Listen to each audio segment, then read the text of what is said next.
Hola, buenos días. Mi nombre es Alejandro Brusual, soy investigador de planta del CELAR. Bueno, agradezco la oportunidad, la coordinación de investigaciones de nuestra institución, de poder exponer parte del trabajo que vengo realizando desde hace algunos años, que tiene que ver con la obra y vida de Enrique Bernardo Núñez. En este caso, hoy voy a hablar de la ciudad de los techos rojos. Y el título es La reurbanización de la ciudad de los techos rojos. Ya explicaré por qué. La ciudad de los techos rojos es uno de los libros más importantes de Enrique Bernardo Núñez. Podríamos decir que Sicubagua ocupa el rol principal, el espacio principal en la primera mitad de su vida. Sicubagua es del año 1931, fue escrita entre el 28 y el 30 y publicado en el 31. La ciudad de los techos rojos es la obra más conocida, por no decir importante, de la segunda parte de su vida. En realidad escrita alrededor del año 45 al 49. Fue primero publicado en el año 47, un primer volumen, que ganó además el Premio Municipal de Literatura del año 48. Y en el año 49 un segundo volumen. Es la misma obra, publicada en dos partes. En realidad es una obra en progreso que él viene escribiendo y sacando, utilizando desde el año más o menos 43 en artículos de prensa, artículos en sus columnas más conocidas, que tratan sobre la ciudad, ¿no? Y yo hablo de una reurbanización de este libro para el año 62, que va a ser publicado en el 73, que coincide, o precisamente publicado apenas a unos meses de su muerte en el año 1964.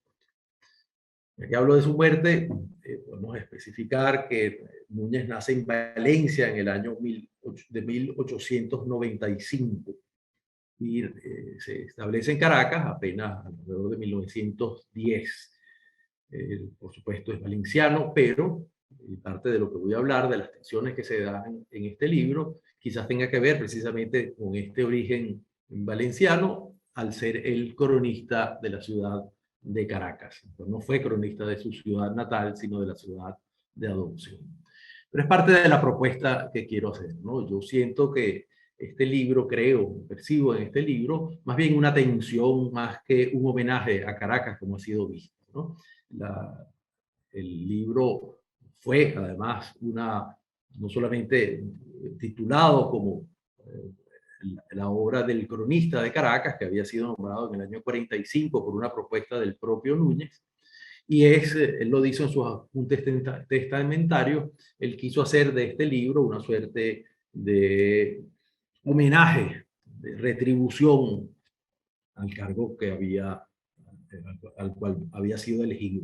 Como digo, había sido propuesto por él mismo, pero después había habido una elección y como respuesta a esa elección él se propone este libro. Esto marca una primera tensión con la escritura porque lo primero que percibimos es una cierta premura ante el volumen gigantesco de información que él va a manejar. Por supuesto, estamos en una época en que las herramientas de investigación, de escritura, si lo pensamos desde este momento, hubiesen podido ayudarlo mucho. Él tuvo que trabajar, por supuesto, a mano, y eso lo lleva a un desborde de materiales que pareciera en los cortos años del 45 al 49 llevan al libro a una cierta, a un cierto exceso. Este exceso yo lo planteo como una, no voy a decir violación, pero sí a una tensión con el sentido de crónica. Desde mi perspectiva, este libro no es realmente una crónica, ni este libro es una historia de la ciudad propiamente dicho, y esto lo voy a desarrollar más adelante, sino un texto híbrido, un texto que se acerca más bien al ensayo literario con temas, por supuesto, sacados de archivos, sacados fundamentalmente de las actas de Cabildo, que él va a recopilar y prologar para el Consejo Municipal. De los 6 que salieron en esos años, 4 de ellos. Es decir, el material fundamental de la ciudad de los techos rojos viene de los archivos de Cabildo. Es un primer ordenamiento, es un primer acercamiento de él como archivista también, por supuesto, de los documentos de la ciudad, Va a producir no solamente este libro, va a producir lo que yo llamo otras crónicas que tienen características formales e inclusive pretensiones literarias distintas a La ciudad de los techos rojos. Entonces es un libro producto de su contacto y de la forma en que él va a ordenar o va a relacionarse con los archivos de la ciudad, pero los va a ordenar fundamentalmente como un ensayo literario. ¿Qué quiero decir esto? Que de alguna manera el acercamiento que él va a dar a través de su libro de la ciudad no es propiamente cronológico. Vamos a sentir una tensión, una fuerte discrepancia con la voluntad cronológica que exige la crónica. Entonces, ¿cómo lo explico esto? Yo creo que en realidad detrás del libro hay, y sobre todo porque hay que ubicarse a finales de los años 40, y ya vamos a ver qué significa en términos también políticos el cambio de la edición del año 47-49, de los años 47-49 a la edición del 62-63, que son dos momentos políticos muy distintos. Pero ya en esos años 40, Núñez empieza a percibir con mucha angustia los cambios que es la modernización, desde prácticamente la muerte de Gómez, e inclusive un poco antes, precisamente por los cambios socioeconómicos que está viviendo el país, la rápida aceleración de los ingresos petroleros. Va a tener un efecto sobre la ciudad, la modernización, que genera una destrucción, un cambio profundo de la ciudad misma como documento de su pasado y de su propia historia. Entonces yo creo y siento y percibo en la propia escritura y en la posición que toma Núñez como autor implícito, autor que está presente fuertemente en la elaboración del texto, siento una angustia ante el cambio y la modernización, una angustia que tiene que ver con la destrucción de la ciudad.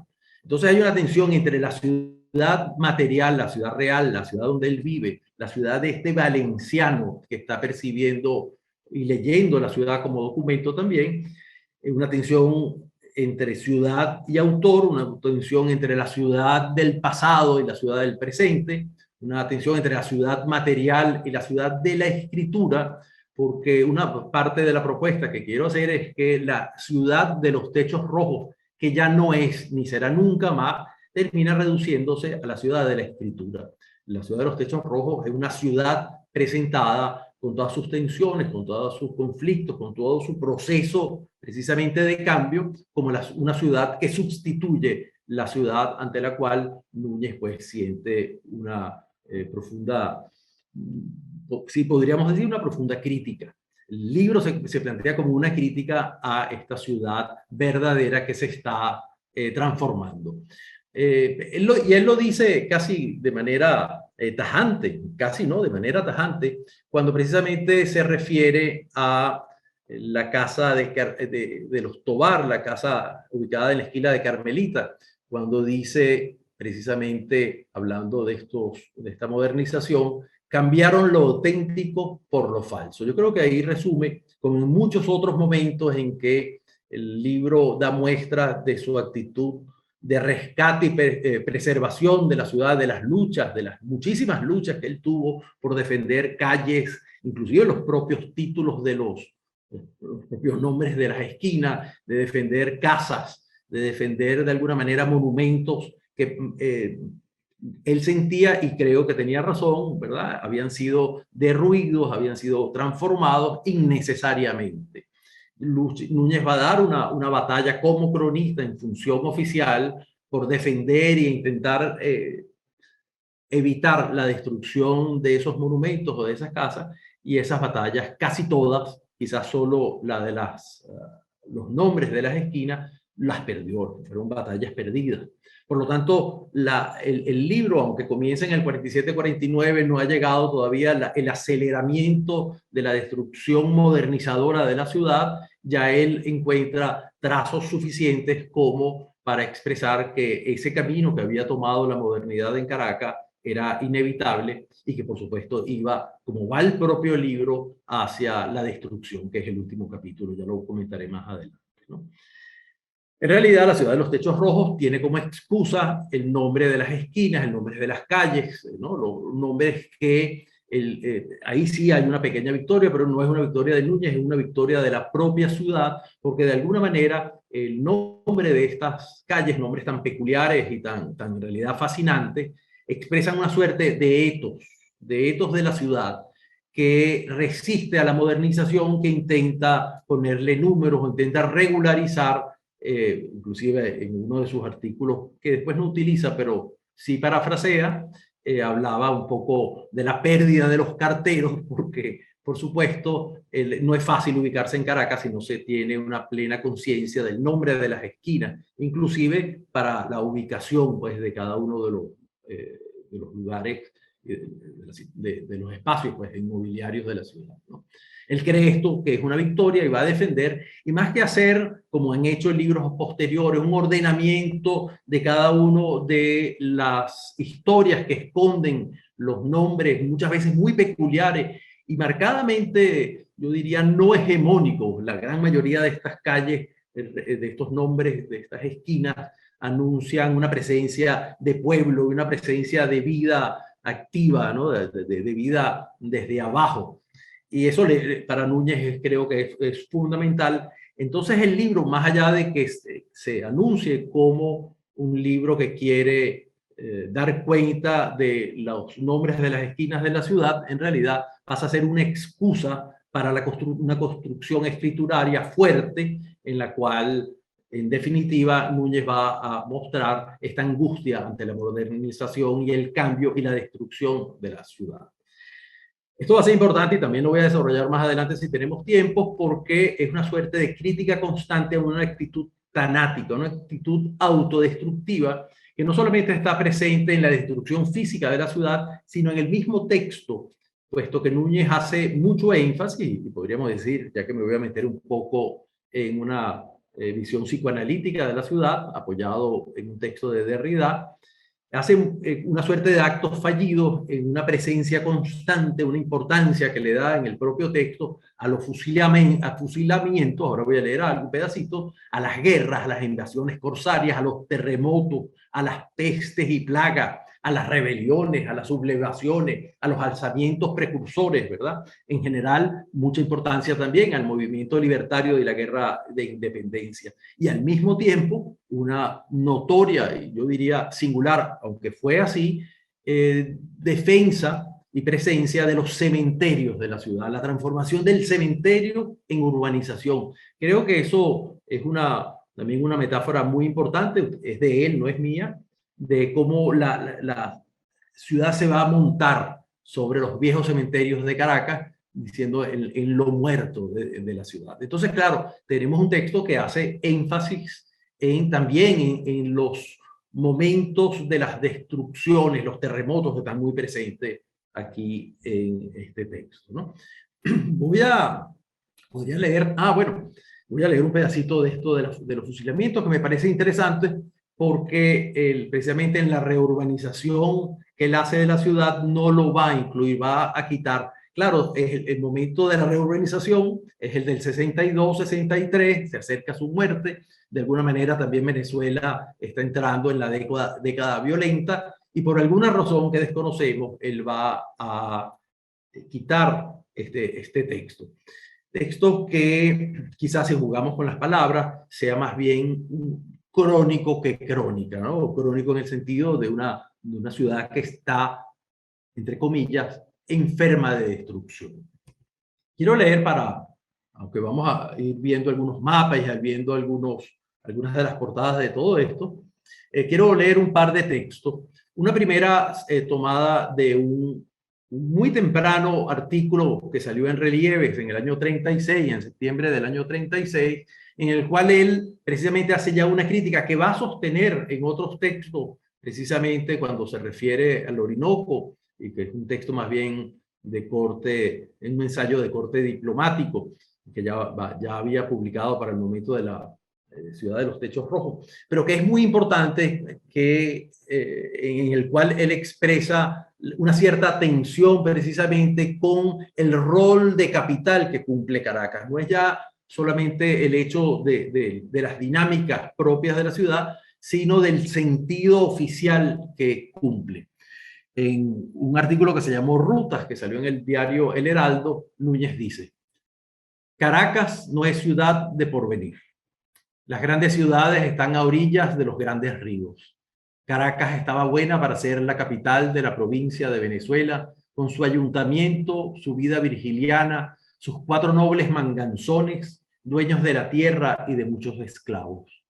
Hoy, las necesidades de la vida superan a cuanto podamos conseguir en esta ciudad de calles angostas, ruidosas y polvorientas. Vámonos al Orinoco, vámonos a esas comarcas solitarias a fundar allí un pueblo. Evidentemente, esto del año 36, es decir, 12 años, 13 años antes de que termine la ciudad de los techos rojos, expresa un poco pues, una crítica que va a mantener hasta lo largo de su vida de que las grandes ciudades, los grandes pueblos están a la orilla de los grandes ríos, y para él, que sentía la fascinación por el Orinoco, era allí donde debería estar, debió haber estado la capital de Caracas, ¿no? Otro texto, y ahora voy hacia la parte que hablo de la destrucción de la ciudad, de la violencia, de una crónica crónico, de un hecho crónico de esta crónica de la ciudad que tiene que ver con su propia destrucción y con la violencia, y ya voy a explicar más adelante el sentido de esta violencia tanática y autodestructiva desde la perspectiva de él, pero que por supuesto yo comparto. Y hay este pequeño párrafo que va a quitar del año 63. Es interesante que la crítica que se ha hecho de la ciudad de los techos rojos, que ha sido editada varias veces posterior a su muerte, inclusive se han hecho selecciones y hay críticos importantes como Guillermo Sucre o más recientes como Carlos Sandoval, que han trabajado el texto, no dan cuenta del cambio profundo entre la edición inicial en estos 2 volúmenes del 47 y del 49 al final, a la edición del 63. Es decir, la atención de la ciudad de los techos rojos, la atención crítica, el estudio, la lectura, se ha hecho del 63, cuando, ya lo veremos al final, la reurbanización hizo de ese texto algo totalmente distinto. El texto fue muy afectado por los cambios, por el tiempo que pasó, por la actitud de Núñez ante el propio texto. Y en esa reurbanización, Núñez va a sacrificar precisamente este pequeño párrafo que habla de los fusilamientos en la ciudad y que nos da un primer acercamiento a cómo él ordena el material, puesto que este estilo y esta forma de acercarse a la información dura va a ser ejemplo de algo que sirve para ordenar el discurso completo. Cito de la edición de la primera edición de la Ciudad de los Techos Rojos. En la Plaza Mayor tuvo efecto la ejecución de José María España el 8 de mayo de 1799 y en la de la Trinidad la de otros reos de la llamada conspiración de Gualia España. En la Plaza de León o de Capuchinos, después Plaza de Abril, se hacían los fusilamientos durante la reacción realista en los años 1815 a 1820. En la Mayor, la de isleños y españoles en 1814. Coticita es célebre por las ejecuciones de patriotas llevados a cabo por el isleño José González Chepito, entre paréntesis. La de San Jacinto fue también teatro de ejecuciones después de 1830.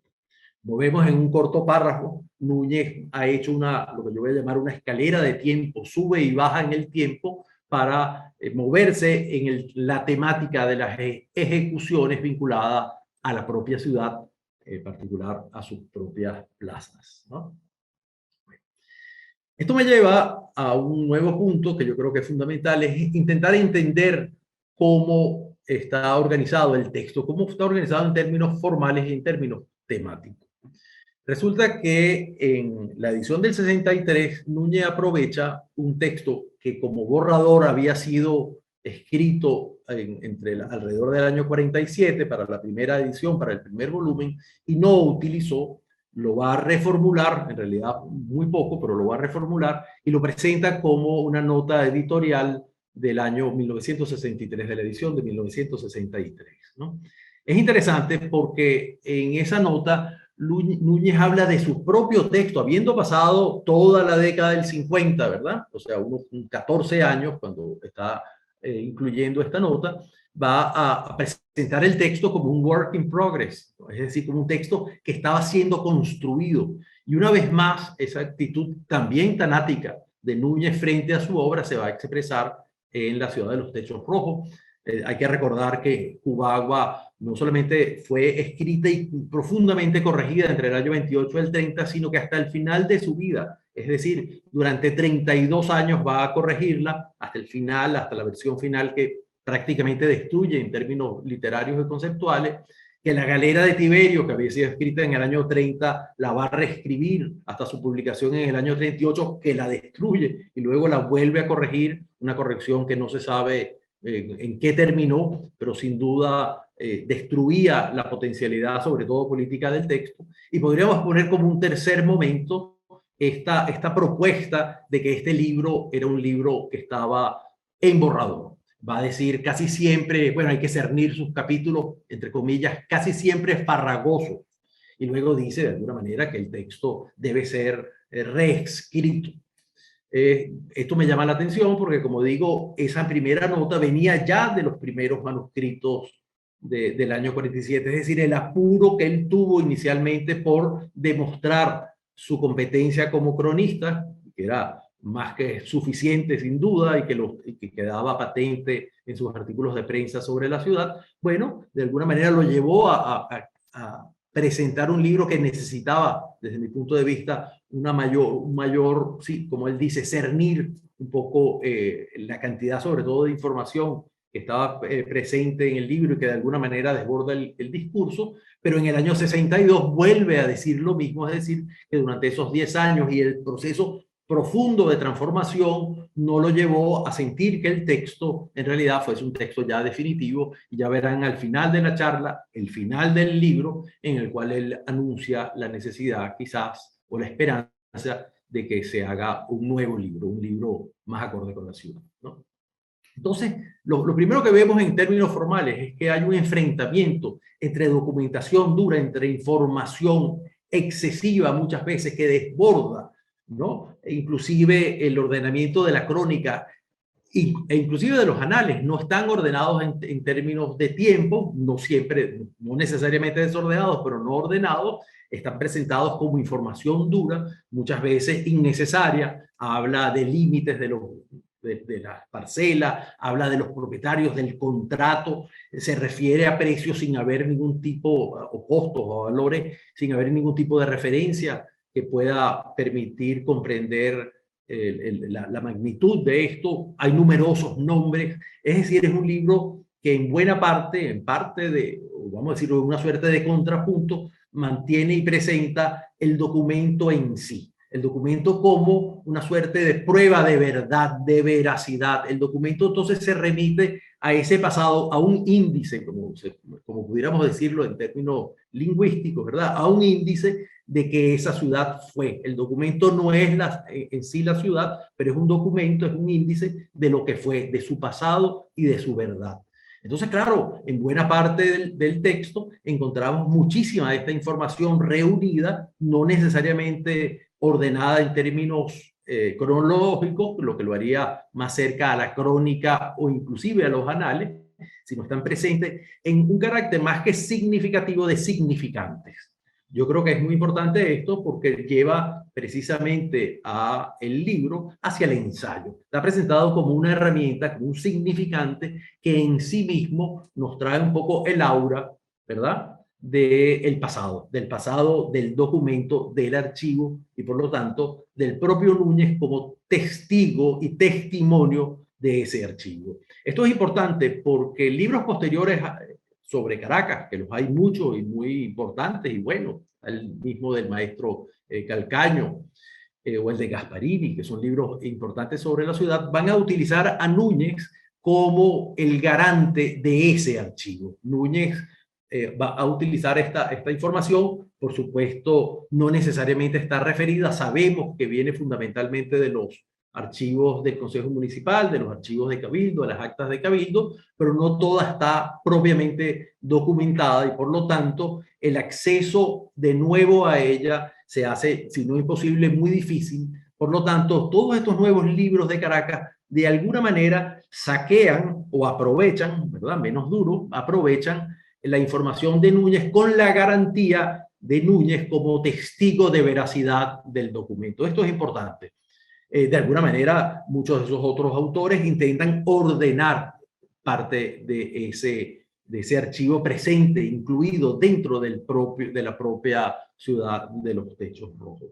El contrapunto de esta información dura, entonces, de esta datación excesiva, esta angustia de verdad del recurso, del significante como recurso literario, ¿verdad? Es un énfasis que yo diría más bien responsorial, ¿no? Porque aquí estaría la ciudad hablando como en colectivo, en un énfasis más bien narrativo, más bien propiamente histórico, en el cual salen a relucir las herramientas del narrador. Ya Núñez ha dejado atrás buena parte de su obra, prácticamente toda, aunque haya varios intentos, de su obra narrativa de ficción, pero por supuesto su forma de escribir, su capacidad para distribuir la información, para llenar los vacíos de la historia, para pronunciar, para convertir el dato en trama, hace que esta otra parte de la ciudad de los techos rojos sea más propiamente historia. No tanto una historia de la ciudad, yo diría más bien que los énfasis que hace Núñez es la historia, ni siquiera podríamos decir historia, sino más bien de los personajes históricos, de algunos personajes históricos a los cuales él va a tratar con esta cualidad narrativa propia del narrador de ficción. Es decir, fundamentalmente no solamente la imagen y la capacidad de belleza del lenguaje, que obviamente está presente y en algunos momentos de manera virtuosa, sino en la forma como Núñez da la información. Y en este momento es importante aclarar que Núñez, no solamente en la ciudad de los techos rojos, ni siquiera en sus ensayos propiamente históricos, asume una actitud didáctica. El libro no es suficiente para enseñar la vida de la ciudad, la historia de la ciudad, la historia de estos personajes. El libro requiere de un lector hasta cierto punto informado, acude a conocimiento o da por sentado un conocimiento previo que permite entonces sí discernir la posición de Núñez ante lo que está desarrollando.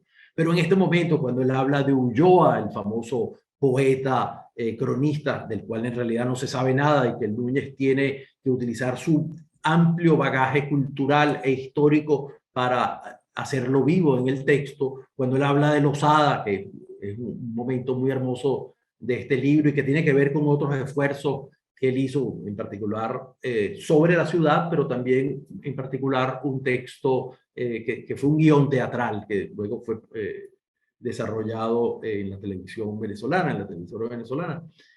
En ese momento se va más hacia lo teatral, utiliza información ya propiamente dura, pero convertida, como decía antes, la información en trama y desarrolla este vínculo entre el fundador y su ciudad, en una ciudad que se va a mover en el tiempo ante la mirada atenta de este conquistador, fundador, que Núñez le da un espacio propiamente narrativo importante, ¿no? Después, bueno, con algunos excursos por Humboldt o por Miranda, quizás el personaje fundamental es Bolívar después de estos conquistadores. El Bolívar en Caracas, Núñez hace apenas algunas alusiones a otros momentos de Bolívar, pero el Bolívar que le interesa es el Bolívar de Caracas, el Bolívar que está en Caracas, y también utiliza entonces no solamente la información dura que tiene que ver con sus casas, con sus propiedades, sino también, entonces, por supuesto, el conocimiento histórico, el Núñez historiador, que logra contextualizar, ¿verdad?, en Caracas la presencia de Bolívar. Yo diría entonces que hay una suerte de contrapunto de esta disposición hacia la escritura literaria, histórica, narrativa, y cuando hablo de narrativa hablo más bien de recursos de la ficción, sin poner en duda, esto es importante porque Núñez en todos sus textos históricos utiliza estos recursos, pero intentando siempre mantener la veracidad de la información que está transmitiendo. Esa veracidad no llega a ponerse en duda. Cuando él habla de Ulloa, nosotros sabemos por el propio texto que estamos en un plano de ficción histórica. Es decir, Núñez no engaña, no crea dificultad para el lector para entender y separar lo que es propiamente su imaginación en el discurso histórico, narrativo, de lo que es la información dura. Entonces, bueno, claro, cuando hablo de información dura, me refiero más bien entonces a estos muchísimos momentos en los cuales simple y llanamente está presente el documento. Lo de la disposición cronológica es importante, puesto que nosotros tenemos un texto, ¿verdad? Que sí tiene una cierta intención general diacrónica, es decir, el texto va a comenzar con la fundación de la ciudad, con el nacimiento y construcción de la plaza Mayor en los primeros días de la ciudad, y poco a poco los capítulos parecieran avanzar diacrónicamente hacia el futuro, es decir, va a utilizar la excusa de los nombres de las esquinas en un momento determinado, en 1600, después en 1800, es decir, va a ir avanzando en el tiempo hasta finales de 1900, y ya metido, sin duda, muy cerca de su presente, el presente de la escritura, el presente de la noción, lo que va a ser la expansión de Caracas hacia el este sobre todo y hacia el sur del Guaire, y de alguna manera marcando el que esa expansión de la ciudad es la expansión de su propia destrucción. Entonces, claro, sobre este plano grande de desarrollo de los capítulos, que por cierto están titulados, a veces están subtitulados, a veces tienen estos subtítulos, tienen parte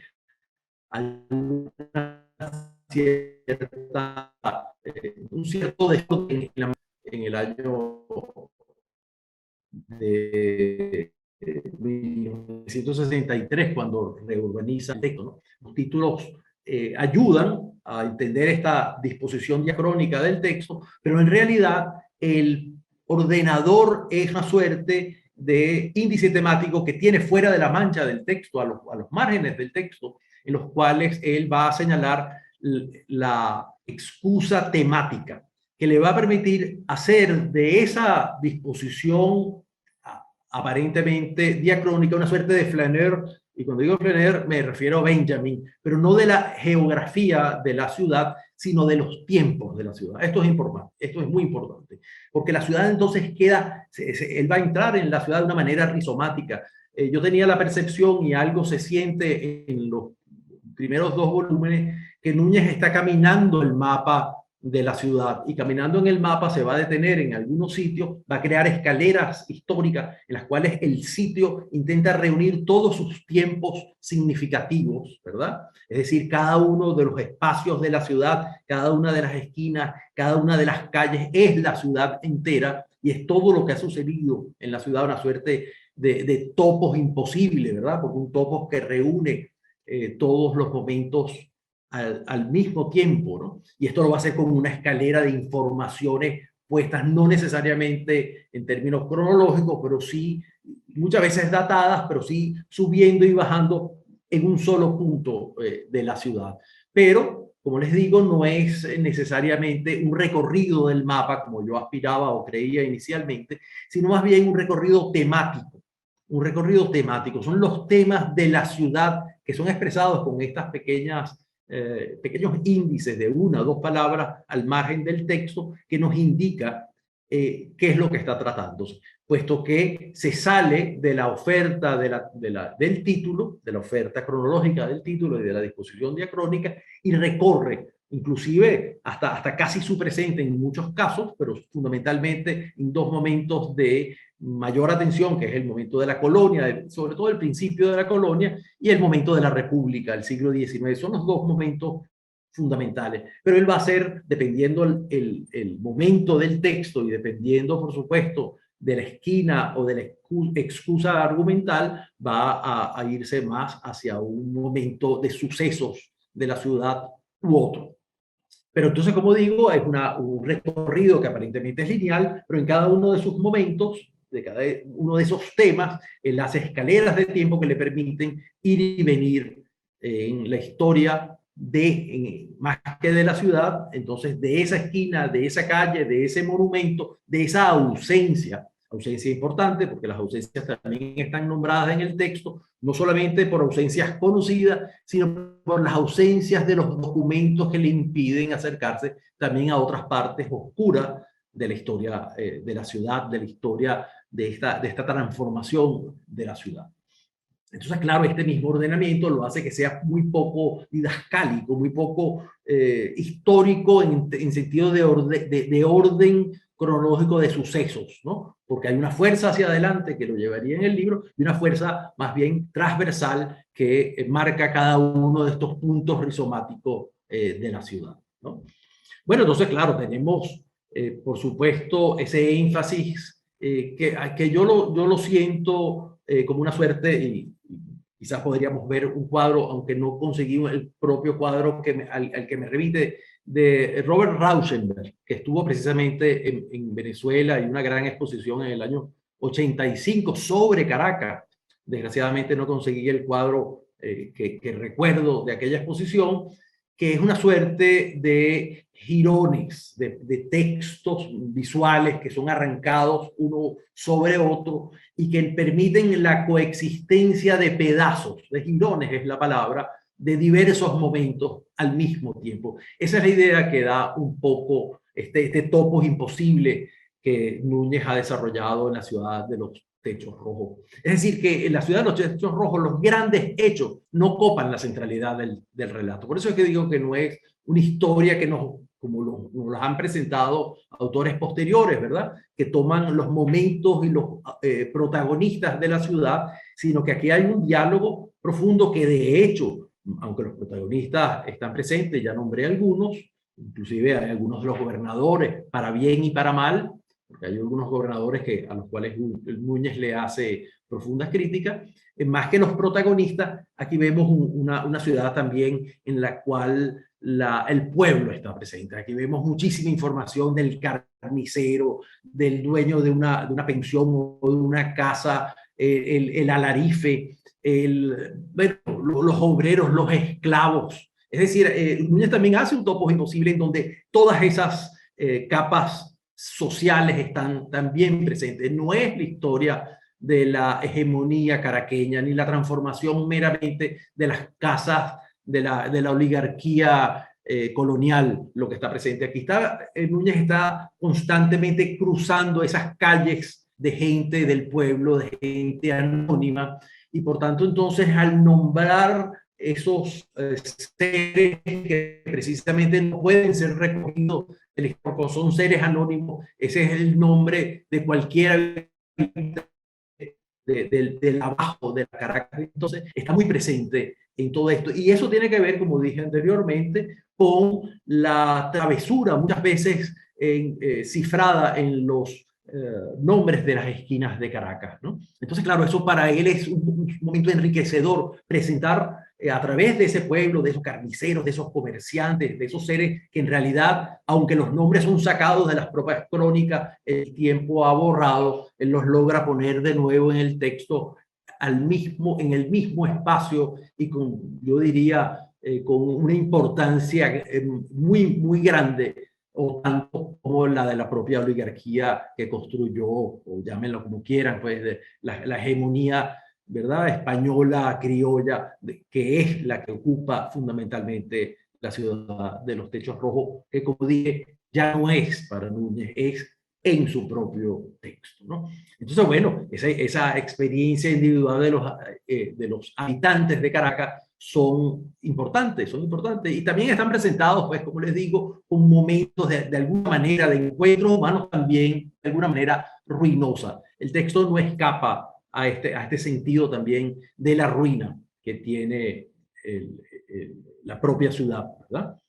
Bueno, por razones de tiempo, porque ya creo que ya me pasé de tiempo, voy a hacer un recorrido un poquito más acelerado sobre una percepción que yo creo que es extremadamente productiva del texto. Productiva del texto.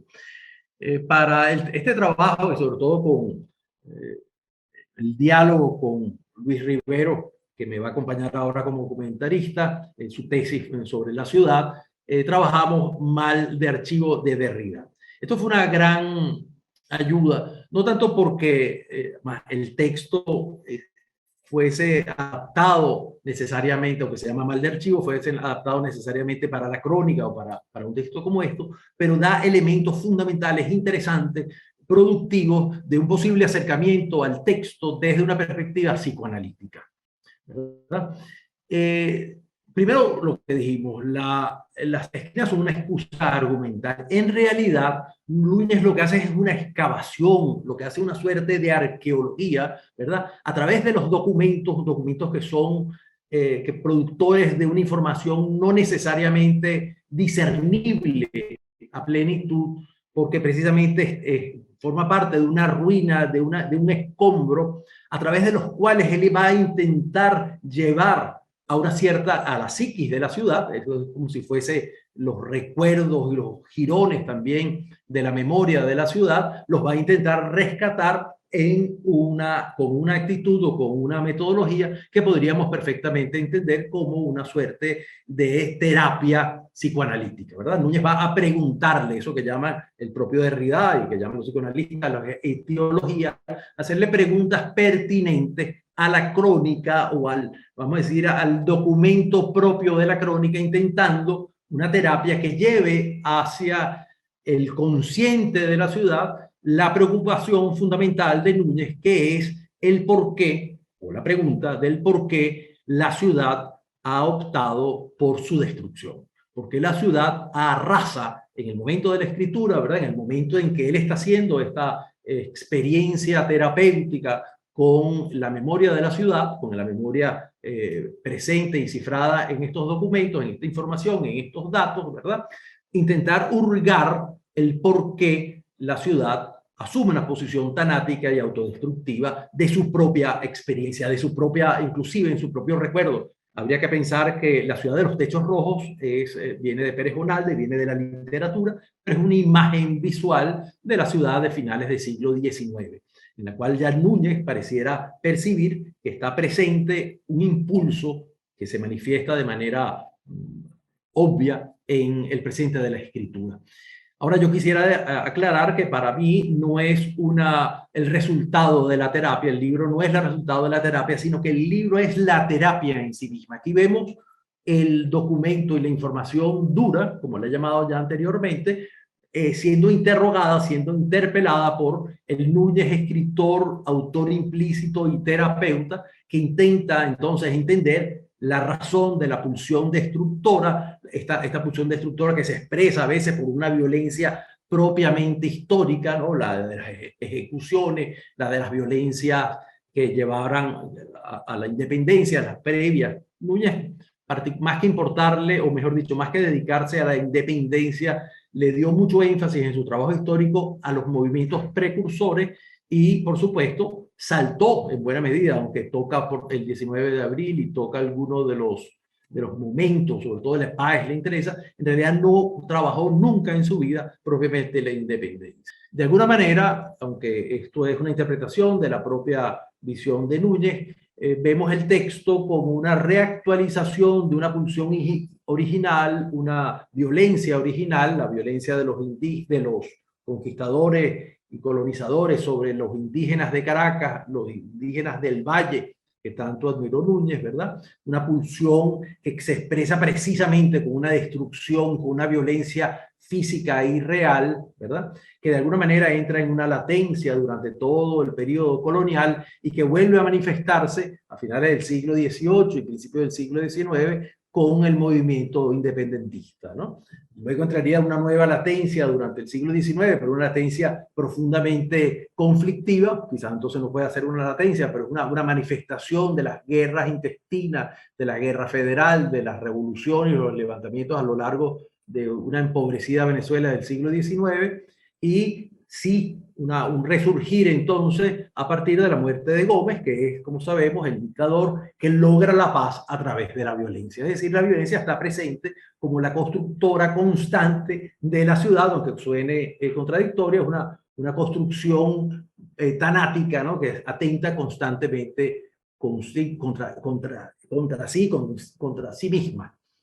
De esta manera, entonces, claro, Núñez estaría actuando como un terapista que logra hacerle la pregunta a estos fragmentos de memoria de la ciudad, esos fragmentos de memoria expresados en los datos, en la información, en el archivo, ¿verdad? Haciendo una presión a una memoria que pugna por reconstituirse infructuosamente. Y digo infructuosamente porque el libro no sería el resultado de la terapia que hace Núñez, la terapia psicoanalítica que hace Núñez sobre la psiquis de la ciudad, sobre la memoria, sobre el fragmento, sobre el olvido de la ciudad, sino más bien sería el propio ejercicio terapéutico. El libro sería el ejercicio, la terapia aplicada por el cronista, terapeuta, en este caso autor implícito, de narrador de la ciudad de los techos rojos. Entonces el fragmento es de alguna manera, el fracaso, ¿no? La muestra del fracaso de la preservación. Es una lucha entre memoria, destrucción y deseo, una forma que de una u otra manera este cronista terapeuta expresa como una suerte de Sísifo precoz, ¿verdad? Entre la memoria y el olvido, lo que en términos precisamente psicoanalíticos, obviamente a través de Derrida, ¿verdad? Sería también como una pulsión hipomnésica, una pulsión constante al olvido, ese ex nihilo que hemos vivido siempre en la política, ese comenzar siempre de cero, es una especie de constatación trágica, ¿verdad? Por eso digo un Sísifo entre la memoria y el olvido constante de la ciudad, ¿verdad? Que no logra hacer ni del libro, ni de la historia de la ciudad, ni de la ciudad misma una anamnesis, es decir, una recuperación de lo que había sido olvidado, pero que estaba ahí presente. De esta manera, el libro es, como señalé antes, una suerte de topos imposible, una ciudad de los techos rojos que no existe, una sustitución incapaz de detener, inclusive en su propio rol de cronista preservador, de detener esa destrucción que él había encontrado, que se había desatado nuevamente con la nueva excusa de una modernidad destructora. Y esto me lleva en realidad al final, a lo de la reorganización, porque claro, nosotros encontramos que en el año 62, cuando él retoma para una nueva edición los dos volúmenes en uno, por supuesto, uno tiene la idea de que simple y llanamente había sido una revisión y no es así, es una reconstrucción, una reorganización en el sentido que él va a romper literalmente para hacer el nuevo machote el libro original y lo va a utilizar como un borrador, le va a agregar pedazos, va a escribir encima, es decir, la propia performance de ese último machote indica y muestra, ilumina el acto de work in progress con el cual comencé, el acto de entender este libro como en construcción constante, un libro que no va a ser terminado tampoco, como de alguna manera terminaron siendo Cubagua y la galera de Tiberio, y muchos otros en realidad, pero en este vuelve a ser algo consciente en su propia propuesta editorial, en el momento en que ha agarrado estos dos primeros textos como borradores, va a fundir capítulos, va a agregar cosas, va a eliminar buena parte. Y esto no solamente expresa la inconformidad con su propio texto, sino también expresa un cambio en la posición política. Si en algún momento nosotros podemos percibir una suerte de, no ni siquiera de satisfacción, de favor por el camino político que ha llevado el país, es en el año 45. Los artículos en el año 45, que de alguna manera es el momento de la escritura del primer volumen, lo hacen profundamente optimista por lo que en el trienio del 49 se ve como un movimiento social de renovación de muchas cosas que tenían que ser y que no habían sido, precisamente luego de la violencia estabilizadora de Gómez. Entonces, claro, los libros del 47 y del 49 están llenos de este espíritu, vamos a decirlo así, de socialdemócrata de izquierda, al cual Núñez se sume. Está lleno de pueblo, está lleno de movimientos, de obreros, de barrios. Muchas de esas cosas van a ser eliminadas en el año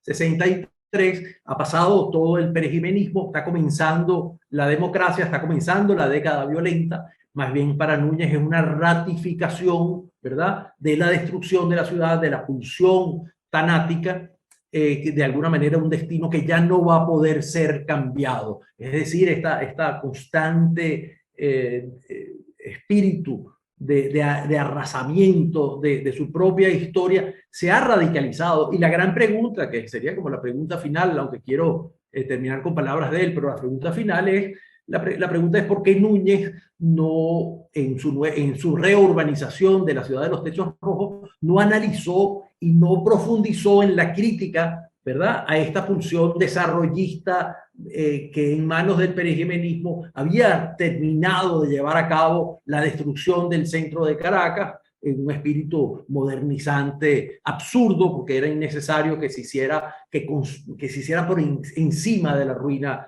de la vieja Caracas, ¿verdad?, de la ciudad, de lo que quedaba en ese momento de la ciudad de los techos rojos. Pero Núñez no da cuenta de esto y toma y retoma inclusive ese final con elementos interesantes, porque que comienza algo así como Los Sin Techo, el segundo volumen del 49, lo va a fundir con el capítulo final que habla de la destrucción de la ciudad propiamente, la demolición se llama. Además, se llama demolición en singular, es la ciudad la que está siendo demolida, ¿verdad? Lo vuelve a escribir, pero apenas agrega algunas cosas como si fuese una sola ratificación de ese impulso que había comenzado a finales o en la mitad de los años 40, fundamentalmente, ¿verdad? Hay que acordarse que él apoyó la remodelación del silencio, o sea, que no era un rechazo reaccionario a la transformación de la ciudad, sino un rechazo a la destrucción de monumentos, de casas, de calles, de cosas que de alguna manera significaban la ciudad vieja en su propio presente, ¿verdad? La ciudad como documento, la ciudad de alguna manera resistiendo, formando parte de ese archivo que él de alguna manera había puesto en movimiento. Entonces, claro, la ciudad de los techos rojos deja la pregunta abierta: ¿por qué Núñez no ataca como una consecuencia, pero no enfocó este momento tan oscuro en realidad de nuestra historia desde el punto de vista propio de la ciudad, que va a generar nuevos monumentos, la ciudad que va a ser atravesada por estas manifestaciones organizadas desde el propio gobierno y bajo la mirada del propio dictador, con la gente caminando por las calles en liquiliquis y en vestuarios absolutamente anacrónicos para la propia ciudad, bajo la mirada de unos monumentos nuevos, perdón, que Núñez no analiza y que de ninguna manera en realidad se pueden rastrear en estos 10 años precisamente de reurbanización del cambio del libro que va, sobre todo lo va a hacer al final de los 50, pero precisamente era el momento de hacer un balance y de quizás ratificar lo que el propio libro había sido a lo largo de su propia vivencia como habitante de Caracas, ¿no? Yo quisiera terminar con dos pequeños extractos bueno, los voy a leer, pero los voy a poner. El primero tiene que ver con este final que ratifica entonces la motivación de la escritura del libro como una respuesta a la destrucción. Entonces, en realidad, el mismo final del año 49, pero va a tener sospechosamente pocos elementos del año 63 cuando sale, o del 62, pues cuando sale de nuevo publicado. Leo, esto es parte del final. 1947 es el año de la desaparición de los tranvías. Más adelante, se continúan los trabajos de la avenida Bolívar con la demolición del edificio Junín en la antigua esquina del Agua. Más adelante, el 3 de febrero de 1948, fíjense que estamos ubicados en la primera edición, comienza la de la Casa de Miranda en la esquina del Padre Sierra. Más adelante, la Casa de Miranda llevaba en sí el germen de un gran edificio. Hoy se haya convertido en un estacionamiento de automóviles, lugar de anuncios y de barracas comerciales. En el mismo mes de junio de 1948, se hace el corte de la plazoleta o jardín del Municipal entre esta esquina y la de Reducto. Tales trabajos arrastran consigo la palmera que amparaba aquel sitio. Más adelante, el edificio de la esquina de la Bolsa, museo, palacio de la exposición y sede de las academias, sucesivamente, pierde su ala derecha donde estaba alojada la de la historia. Más adelante, es ahora uno de esos edificios mutilados o descabezados de que habla en su crónica Arístides Rojas. Más adelante, el 18 de noviembre comienza la demolición de la parte norte del mercado principal en San Jacinto. De los relojes colocados en las plazas a finales del siglo pasado, solo el de la Candelaria permanece en su sitio. Más adelante, el de caño amarillo, adosado como se halla a la pared del puente de este nombre, no pudo cambiar de sitio, pero le arrancaron los ojos. El mismo reloj de piedra de San Jacinto, grabado el año de 1803, fue desmontado como inútil antiguaya. En torno de los modernos edificios de las esquinas rondan los fantasmas de los personajes que les dieron nombre y prestigio irrevocable. Creo que esto es absolutamente clarificador, ¿verdad?, de la actitud del libro, ¿no? No en balde está al final, es la destrucción de muchos de esos documentos urbanos, por llamarlos así, que él mismo defendió, sobre los cuales él escribió, los cuales intentó detener la destrucción, que no fue posible, puesto que la modernización dejó eso como precio. Y el verdadero final, que cambia un poco entonces el espíritu, pero no la actitud crítica, y que dice, pues, de alguna manera, cómo él deja, a pocos meses, sale en el 63, él va a morir en 64, es decir, poco menos de un año antes de su muerte, él va a dejar este final del 49, pero ya marcado, es como Borges con Pierre Menard, ¿verdad? Ya las mismas palabras significan otra cosa porque ha pasado una década, han pasado los años de la dictadura, y por lo tanto esto cobra un nuevo significado leyéndolo desde 1963, ¿no? Así termina el libro. A pesar de sus 30.000 automóviles y de sus 400.000 habitantes, del gran número de bares, boats, dancing, restaurantes, cines y hoteles, Caracas tiene de noche, su aire conventual. Las ventanas están cerradas, las calles desiertas. Se oye el toque de ánimas, hay esquinas y portales, con cruces y hornacinas. Al norte se levanta el Ávila, al sur corre el Guaire despojado de su verdor de sauces. Al oeste, Catia, sitio de los primeros establecimientos. Al este, la gran arteria del futuro. Gente de todos los países se apoderan de ella. La ciudad de los techos rojos se encuentra hoy en la ruta de un gran éxodo. Esta humanidad trae consigo su propia arquitectura. Mañana, tal vez, algún escritor se cuente entre sus descendientes. Sentado cerca de su ventana, contemplará la noche serena, las estrellas errantes. La brisa esparcirá en torno suyo los secretos del pasado, y movido por la ternura del cielo, por el recuerdo de los jardines desaparecidos, acaso escribe un bello libro. Es un bellísimo final en que vemos, inclusive yo intenté marcarlo, vemos estas palabras subrayadas, ¿no? Porque las pone en idiomas extranjeros a propósito, a pesar de que han sido incorporadas, subrayar bares, boats, dancing, restaurantes, señalando un poco esta modernidad, digamos, de corte norteamericano, que no va a criticar, pero que está en el propio lenguaje como una crítica que atraviesa, por supuesto, la modernidad petrolera venezolana. Y después este espíritu de que no es su libro el que, bueno, da este recuerdo de los jardines desaparecidos, sino el libro que escribirá un escritor del futuro. Bueno, con estas palabras dejo hasta aquí, quizás excedido de tiempo, este acercamiento a las dos ediciones, a los dos libros que significan la edición del 47, 49 y 63 de La ciudad de los techos rojos, una obra sin duda central en la escritura, no en la crónica, ni en la historia, ni en la novela, sino en la escritura de Enrique Bernardo Núñez. Muchas gracias y le agradezco a Luis Rivero, alumno, discípulo de la Escuela de Letras de la Universidad Central de Venezuela, quien va a hacer algún comentario sobre esto, y seguramente podamos entrar en debate, ya que su lectura y la mía son de manera muy sana, distintas y diversas. Muchas gracias.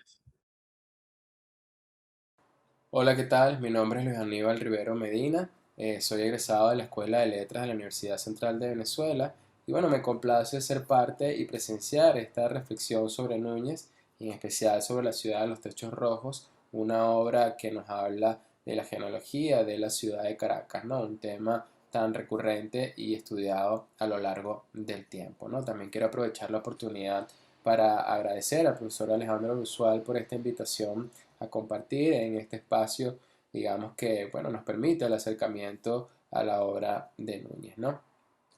Para empezar, me gustaría retomar del análisis de Alejandro el título con el que encabeza esta intervención, ¿no? Pues me parece bastante interesante cómo inicia su planteamiento de esa tensión entre la escritura y el texto, entre el autor y la obra, llamándola la reurbanización de la ciudad de los techos rojos, ¿no? Usando un término, digamos, prestado a la arquitectura y del urbanismo, ¿no? Urbanizar, ¿no? Acondicionar un terreno para su desarrollo estructural y social. Es decir, es lo que entendemos pues como una planificación para el desarrollo de la ciudad, ¿no? Aunque paradójicamente, en el caso de la ciudad de Caracas, como parece querer decirnos Núñez, parte al contrario de una improvisación y una destrucción de la vieja ciudad para poder abrir paso a esa nueva ciudad que se moderniza, ¿no?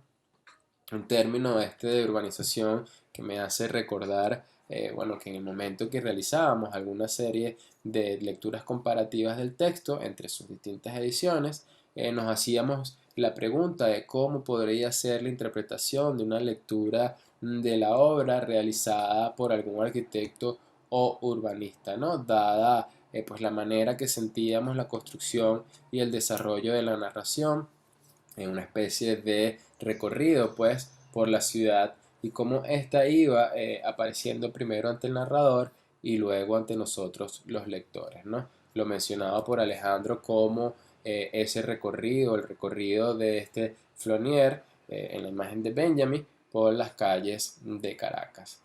Entonces creo que es importante, aprovechando esa idea en el título de Alejandro, hacer entonces un reordenamiento de los temas planteados en su exposición que nos ayude a ir anexando algunos comentarios, cuestionamientos y dudas que nos surgen pues al respecto, ¿no? Lo primero entonces a comentar es el proceso de la escritura que lleva Núñez en la construcción de una obra que se ve desbordada por el exceso de información, ¿no? De materiales, de documentos, que conlleva pues a que él siente una sensación de premura ante esa ciudad que se levanta en su escritura, en su texto, y la ciudad que se destruye en su propia realidad, ¿no? La dualidad de la obra que Alejandro menciona como esa ciudad que atenta contra su propia memoria, contra su pasado y esa voluntad histórica, la cual pues Núñez busca o quiere rescatar a través de su texto, ¿no? Creando pues así una tensión entre el autor implícito con la ciudad y su propia escritura. Es decir, en palabras nuevamente de Alejandro, esa ciudad de los techos rojos que ya no es ni será nunca más, sino solo en la obra misma, ¿no? Donde podrá existir nada más. Alejandro nos dice entonces que esa postura por conservar los antiguos nombres de las esquinas y calles de la ciudad pareciera pues una mera excusa de Núñez para exponer esa angustia que lo acoge ante el cambio y la destrucción de los monumentos del pasado y para exponer pues en cierta forma a su vez una crítica profunda y una inconformidad con la ciudad de Caracas la cual pues sentía Núñez, ¿no?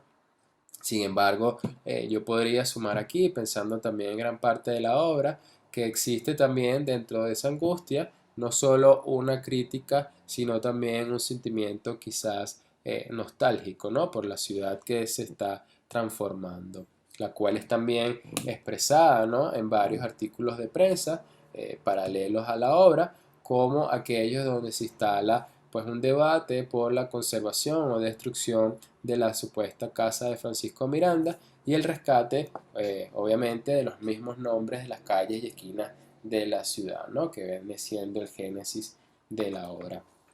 Ahora bien, creo que es de suma importancia, ¿no? En este punto resaltar y subrayar, ¿no? Lo dicho anteriormente por Alejandro, primero entre esa gran diferencia que se presenta entre las distintas ediciones de la obra, ¿no? Esa edición del 47 con su segunda parte del 49 con la edición final del 63, ¿no? Pensemos en ese largo periodo de tiempo que hay entre ambas ediciones que se refleja pues justamente en el cambio urbanístico y social de estas épocas de la ciudad, al igual que su contexto político, ¿no? Empujando pues a la transformación constante no solo de la ciudad en sí misma, sino también de la escritura del texto, ¿no? Una época en la que sabemos Núñez se encuentra sumergido en los archivos del ayuntamiento donde de seguro iba encontrando y anexando siempre una nueva información del pasado, ¿no? Mientras que pues su propio presente también sufría de cambios y modificaciones, ¿no? Lo que da como resultado pues casi dos obras diferentes, ¿no? Digamos, dos obras que se alejan totalmente una de la otra, o dos ediciones, mejor dicho, que se alejan una de la otra, surgiendo casi dos obras diferentes. Y pues en segundo lugar, sobre esa rareza y singularidad de la escritura y el discurso de la ciudad de los techos rojos, que resulta pues en un texto híbrido para Alejandro como un ensayo literario más que una crónica. Sin embargo, para mí es el resultado pues más bien al contrario de una crónica que contiene en ella múltiples géneros, no solo ensayístico, sino en algunos casos hasta novelístico. Asimismo, pues rescatamos que es un texto que se presenta, como dice Alejandro, pues en pleno desarrollo hasta el final de sus días y del propio autor, ¿no? Recordamos que la última edición, como acabamos de mencionar, sale en el 63 y Núñez muere para el 64. Es decir, es una obra que está siempre en un constante cambio, ¿no? En un reordenamiento tanto de la estructura del texto y del propio discurso, ¿no? Una obra que nunca llega a ser un texto definitivo. Entonces, bueno, en una obra desbordada pues por el dato historiográfico, Núñez con su conocimiento y su capacidad narrativa logra enfrentar o matizar esa documentación dura, como es llamada justamente por Alejandro, ¿no? Digamos esas fechas, esos datos, a través de la construcción de una trama que no es meramente cronológica, sino que está atravesada por estos saltos temporales, ¿no? Escaleras de tiempo que aprovecha pues que son aprovechados por los espacios de la ciudad donde se detiene este narrador cronista para, para contarnos y compartir pues con nosotros todas las anécdotas que cada esquina o calle puede brindarle, ¿no? Lo que Alejandro llama como esos topos históricos, ¿no? Que permiten de alguna manera la convergencia entre los distintos tiempos. Entonces, para ir ya cerrando en esos enfrentamientos que vemos entre lo narrativo y el dato historiográfico, donde aparece lo que yo he llamado como esos arrebatos ficcionales, llámese Ulloa, Diego Lozada o La sombra del conquistador, entre otros que se encuentran pues presentes a lo largo del texto, donde hay una fuerte presencia de esa voz narrativa que se aprovecha de la ficción, son justamente los momentos que nos permiten saltar al último punto tocado por Alejandro en ese acercamiento, digamos, psicoanalítico, ¿no? Aprovechando pues la figura, como él nos dice, de Jacques Derrida, ¿no? Digamos, donde él menciona la actitud terapéutica de este narrador implícito, ¿no? Aquí es donde aparece esa actitud ante pues la autodestrucción de la ciudad y el texto, ¿no? La obra de la ciudad de los techos rojos nos dice desde el mismo comienzo o nos narra que existe una violencia inherente a la fundación de la ciudad y su desarrollo, ¿no? Algo autodestructivo, ¿no? Como dice Alejandro, algo tanático, ¿no? Que se extiende a la misma actitud del autor en la construcción de su escritura y de su discurso, ¿no?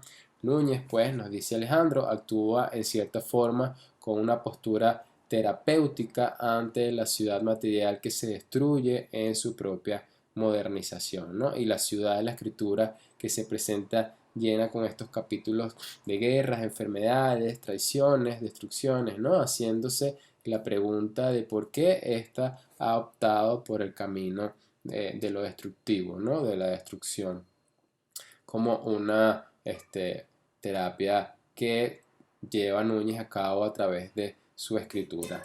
Entonces, si pensamos pues en la figura de Núñez a lo largo de su vida, es ineludible vincularlo a esa pulsión destructiva que parece atravesar gran parte de su obra, ¿no? Quizás algunas veces llevado por la inconformidad de su propio trabajo, otras quizás por el deseo de alcanzar, pues digamos, la precisión tanto de la palabra como de sus reflexiones, ¿no?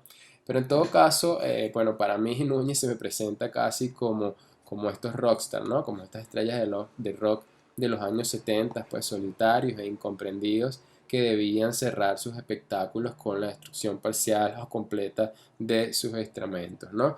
Así pues vemos la galera de Tiberius, su máxima expresión, que al recibirla de la editorial pues es arrojada directamente al río Hudson, y Cubagua, ¿no? Siempre una obra inacabada. Y bueno, vemos el mismo caso con La ciudad de los techos rojos, que se presenta como una obra en constantes procesos de formación, ¿no?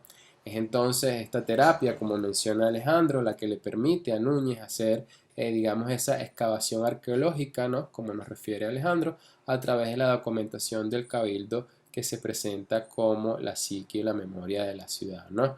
Esta psique a la cual pues parece solo Núñez tendrá acceso gracias, digamos, a su conocimiento de la historia y a esa figura que ejerce como el arconte, ¿no? O guardián de los documentos de la ciudad, como hace referencia a Derrida en su texto, ¿no? Que parece darle, pues, como respuesta, diagnóstico o resultado, una ciudad que se cimienta sobre sus propias ruinas y viene a ser, pues, la ciudad del porvenir.